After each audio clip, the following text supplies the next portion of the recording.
If you need to make your team stronger, go to u7buy.com and buy yourself some cheap and reliable FC24 coins. Remember to use my discount code ELI to enjoy 6% off. Most of you guys know U7Buy for its FC coin service. Apart from FC coins, U7Buy also provides more game services like top-up mobile games, gift cards, game keys, and more. Click my link in my description and enjoy the cheapest price now. What is up, guys? Welcome back to the channel. Okay, we have actual meta tactics to go over today. It is going to be the 4-3-3 fourth variation. It's like a 4-2-3-1, but more of an attacking variation. I'll show you what I mean in a little bit. This is my Arsenal past and present team that I've been playing with. I like it. I've been using it. I try to stay away from the most meta players as possible because you guys are boring. Everybody plays with the same exact team, so I just kind of want to make it a little bit different if I can, but still try to have fun in the game and win some games. But this is what I've been using in the Elite Division. I use them for qualifiers 10-0. It is Tuesday. I still have to play Foot Champs. I'll play Foot Champs later on. Most likely I will use these tactics, so I'll post them, I guess I'm not going to post them. You guys are going to see them probably when Foot Champs is probably done now. But yep, these are the custom tactics and instructions for the 4-3-3 fourth variation. Very, very meta. Now I chose this formation because I did want it to be a little bit more attacking. I've been using these two, 5-2-2-1 and the 4-3-3-4 a lot, and the 4-2-4 and 4-4-2. I've been using this one to start off the game, and then if I feel like I need to be a little bit more attacking, then I'll switch to the 4-3-3-4, or vice versa. I'll start off with this one, score a few goals, and then I'll drop to a 5-2-2-1 to be more defensively stable. But I've been liking this 4-2-3-4 a lot. You're going to succeed with playing against almost every single formation with this formation just because it's so aggressive. You can press. You have players everywhere. You can literally play against almost anything. The only formation that you might struggle up against is the 4-2-3-1 because of those CDMs, maybe, but that's up to you if you know how to do quick 1-2s around them and make them press or make them step up, if that makes sense. Like break their defensive line, the first defensive line, so the first center mid defensive line. If you can make them step up and you can kind of go around them, then you're good. Then you can just play against your opponent's center backs, if that makes sense. But yeah, let's get into the custom tactics and instructions, and we'll go from there. Oh wait, before I go in there, this formation is a little bit more attacking. I made it attacking so where I make the center mid drop deep, or sorry, the cam drop deep to make a defensive line of 3, and then I have my my controller just died. What the heck? And then I have my wingers as not stay forward, but they're not going to drop deep, and then stay forward on the striker. So you're only going to be defending in a back line of 4, then a middle line of 3, and then you'll have your wingers ready to hit on the counterattack, and then the striker. Reason why is because I want it to be more aggressive, more attacking, because this is my attacking formation. Let's get into the tactics. So everything is as follows: balance 39 width for new gen, old gen 37. That is it. Leave it there. Anything over 40, it just makes my fullbacks move out of position too much, and I don't want them to move too much out of position. Depth 70. I experimented with auto press, but I can't get along with auto press right now, especially when you're playing against higher division people, elite division people.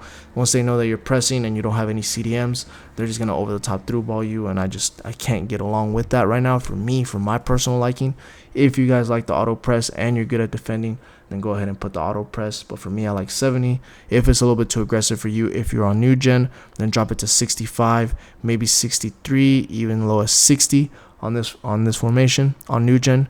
If you feel like it's too aggressive for you, if you're on old gen, you can play the 72 to make your players be very, very high up, very aggressive, so you can steal the ball.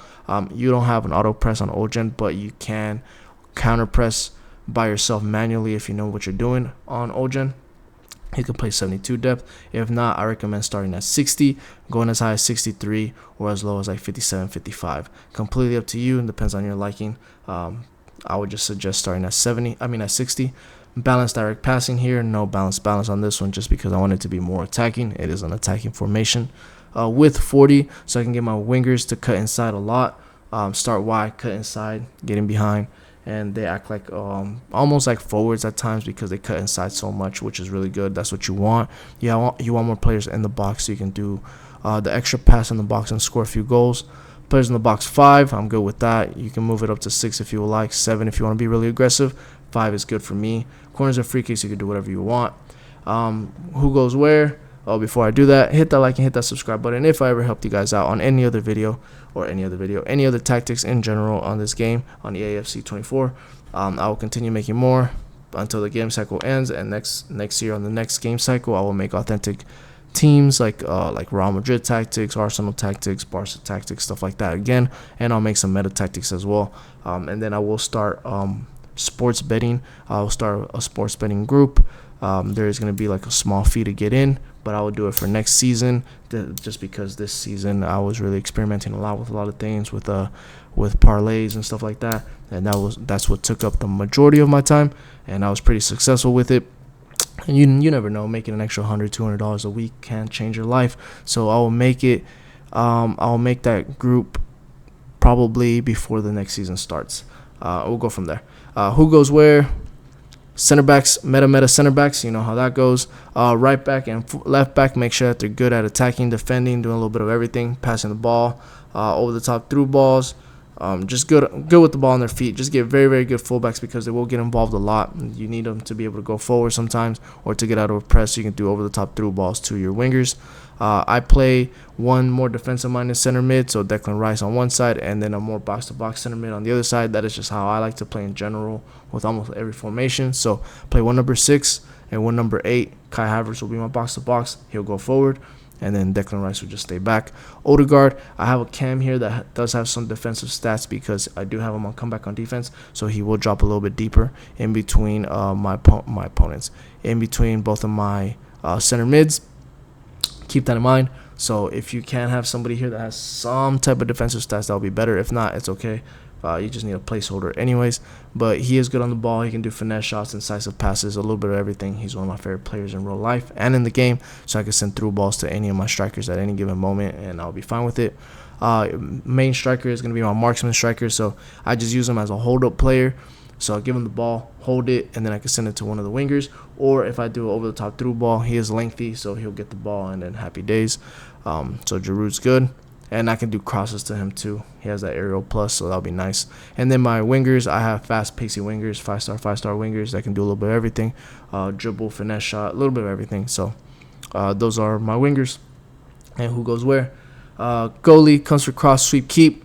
Both center backs stay back.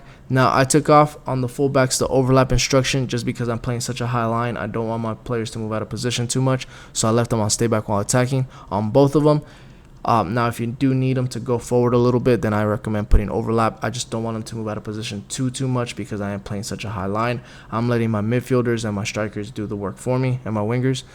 These, I don't really want to break away my back line of 4, just because I am pressing and I want to be aggressive, steal the ball, and then hit them on the counterattack, and then switch to another formation. So keep that in mind. But if you want to make it more attacking, then put overlap on them. Your right CDM is cut, or right center mid, stay back while attacking, cover center. That is it. Your left center mid is balance, attack, everything, cover center. That is it. So he will be your box-to-box. So he'll go forward. And then your right center mid will stay back. Sometimes he will move right to the middle of the park. Keep that in mind. Depends on how good your defensive-minded player is, like his defensive stats and all that good stuff. Your cam is come back on defense. That is it. I did experiment come back on defense against a boxer cross. It was making him too aggressive, making him run too forward, too fast, and then I will lose that cam positioning. So with come back on defense, he'll just drop a little bit deeper. Sometimes he'll slide in between both CDMs or center mids. If not, sometimes he'll just be a little bit forward, which helps out a lot with the counterattacks. Whenever they're pressing you, and you can get out of a press that way, so you can use your cam to just dribble out of a press and then send it to one of the wingers or send it to one of the fullbacks or whatever you want to do. But he should be like your outlet player. Your striker is stay central. That is it. I just need him as a target man striker. That's why I have him like that. If you want to make him more aggressive, then put get him behind. If you want to make him even more aggressive, then put stay forward. It'll just make him bomb way forward, way faster. For me, I have stay central because he's my outlet player. Because I literally, like, if I get out of a press, I'll start right here, do quick triangle passes to Declan Rice to Odegaard, and I can send it to Giroud and send it to one of my wingers, or I'll have Giroud there, do quick 1-2s with these two, and then send it to one of my wingers, make him go forward. That's how I use it. Yeah. And then your right winger, cut inside, get in behind, get into box or cross. That's just to be more aggressive, make them cut inside into the actual box, and in between your opponent's half spaces, in between their fullback and center back. So in between these two, it's just to make them very, very, very aggressive. And most people are playing with attacking fullbacks, so this will exploit your opponent's attacking fullbacks. Use that empty area that's right there, that all that green. He's gonna run into the green, and then he'll be free by himself. And then same thing with the left striker or left winger. Cut inside, getting behind, get into box or cross. You'll see that a cut inside and get into box or cross will help out a lot when you want to do the extra pass inside the box. So like, let's say I'm playing with Trossard down the wing. I do a cut back to Odegaard, and then Giroud is occupying one of the center backs. Gabriel Jesus will be cutting in inside the box, and I can just pass it to him and easily sweat the goal. Do a quick cherry picker just because he's already getting into the box. So it makes him act like a forward. But yep, those are the custom tactics and instructions for the 4-3-3 fourth variation. Very, very attacking variation. I really enjoy that tactic a lot. That's what I've been using. That's what I'm going to use today on Foot Champs later on. I'll probably be able to play the last 6 hours, but it's okay. It happens, you know. But I will catch you guys on the next one. Peace.